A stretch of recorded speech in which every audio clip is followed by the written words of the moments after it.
I'll vote no. I'm the first time I've ever voted against any Supreme Court nominee. Let me tell you how I got there. Number one, the Supreme Court is different than the Circuit Court. I voted for her at the D.C. Circuit Court level because I'm disposed to do that.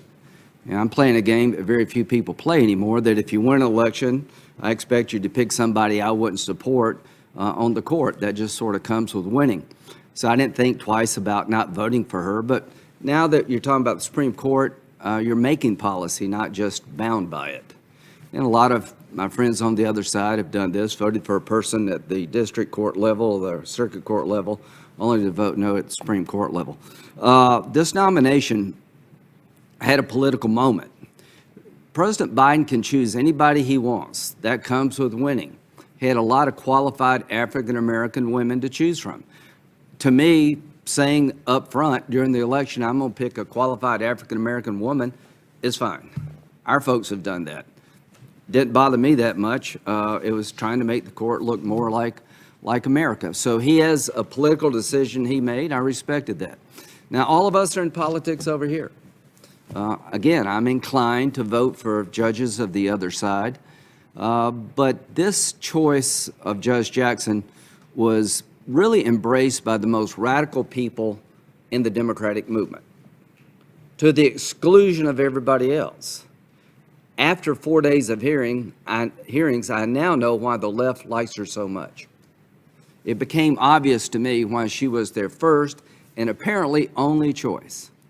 So there are people that President Biden could have picked that would have been in the liberal camp in terms of voting on the Supreme Court, and they could have gotten 60 to 65 votes.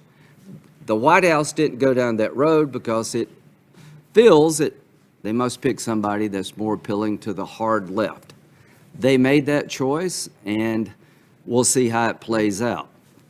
So why am I voting no? On our side, we like judges to be bound by the written letter of the law.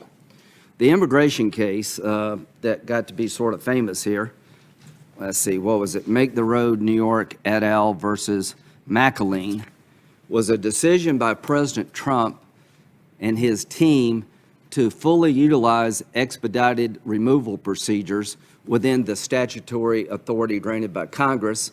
You couldn't have written this thing more clear that it's in the sole and unreviewable discretion of the Secretary to use expedited deportation involving people who've been here 2 years or less. Judge Jackson ruled for the Arabella-funded, supported plaintiff. I think this was probably a tryout for her. And she was overruled by the D.C. Circuit Court of Appeals. Not exactly the bastion of conservatism. There could hardly be a more definitive expression of congressional intent to lead the decision about the scope of expedited removal within statutory bounds to the Secretary's independent judgment. The forceful phrase, sole and unreviewable discretion by its exceptional terms, heralds Congress's judgment to commit the decision exclusively to agencies' discretion. Well, she took the plain meaning of the statute, set it aside, did legal gymnastics to basically issue a temporary injunction. That, to me, says everything I need to know about how she's going to govern. She wants the outcome, she's going to find it. She's going to get it. Activist to the core. The child pornography cases. Didn't know much about it until we sort of had the hearing. About the way I questioned her, I found if I'd left it up to her, I'd have gotten one answer in 30 minutes. So I don't know how you question witnesses. I interrupt when I think they're being evasive. I let them talk when I think they're answering the question. But this hearing is coming to an end. If you compare this to Kavanaugh, you've missed a lot. I've never complained about Kavanaugh or anybody else being asked a hard question. I have complained about their lives being destroyed by a coordinated effort of Democrats and the mainstream media trying to destroy somebody to keep the seat open. That didn't happen here. So I found her completely evasive. But when you did dig into it, after a lot of digging, you found out something, I found out something that was astonishing. In the area of child pornography cases, it's not so much that she is out of sync with the average sentence, which she is, and Senator Cruz, you did a great job proving that. Senator Hawley, you dug into her philosophy about how you sentence somebody, and I'm glad you did. What I found was that she routinely sets aside 2 enhancement factors when it comes to increasing sentence. She will not, as a general policy disagreement with respect to these 2 enhancements, that is computers and the number of images. She does not hold that against the defendant, the perpetrator. I couldn't disagree more. And if you're a judge out there coming before this committee and you want to get promoted, you have this philosophy, you're going to run into a problem with me. There are 85 million images of children being exploited on the internet. The statute was written to deal with mail, where child pornographers were mail images of children. Along comes the internet, as she said. Now it's so easy in the confines of your office or your home to hit a button and download hundreds, if not thousands, of images, and she felt like that would be unfair to the defendant. I don't. Every time you hit a button downloading an image of a child being sexually abused, I want you to go to jail longer, because every time you hit a button, you're destroying a life. I think she's got this completely backwards. I think you should be enhancing the sentence. The more you download, the more you go to jail. And if you don't do that, we're never going to get this right. And she doesn't hold it against the defendant to go to the venue of choice. I want to deter people from going to the internet and downloading a bunch of child porn by putting them in jail longer, not less. The fact that she took those 2 sentencing enhancements off the table because she thought it'd be unfair to the defendant because it's so easy, to me, she just lost me completely in this area. I'm not suggesting she likes what's happening in child pornography. She's not offended. I'm sure she is. I'm sure she's seen a lot of things that offends her, but she's a judge. She has a chance to deter the crime. She has a chance to impose a sentence that would deter it, and she chose not to. I think that is a terribly bad choice.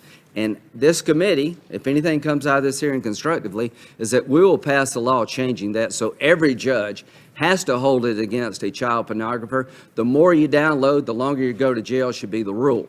And we should insist that using the internet is a bad thing in child pornography, not a neutral thing. So I'll like to work with my colleagues on both sides to do that. Now, about her being the first African-American nominee before this committee of the Supreme Court, that's true. And the reason that's true is because of what y'all did to Janice Rogers Brown.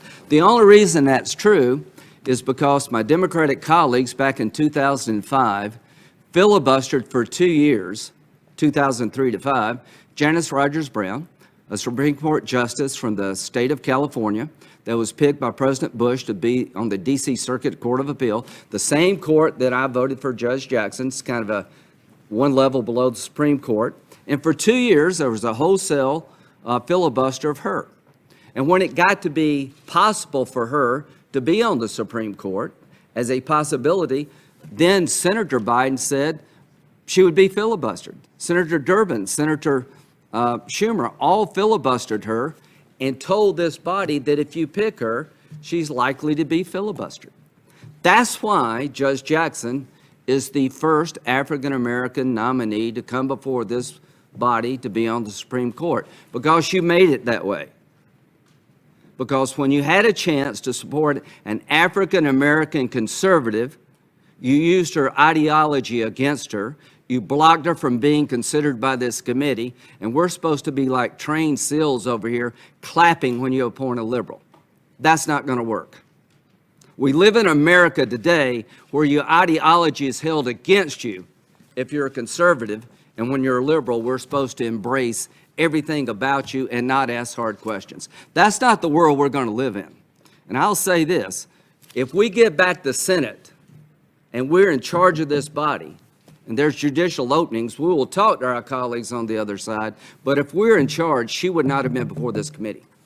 You would have had somebody more moderate than this.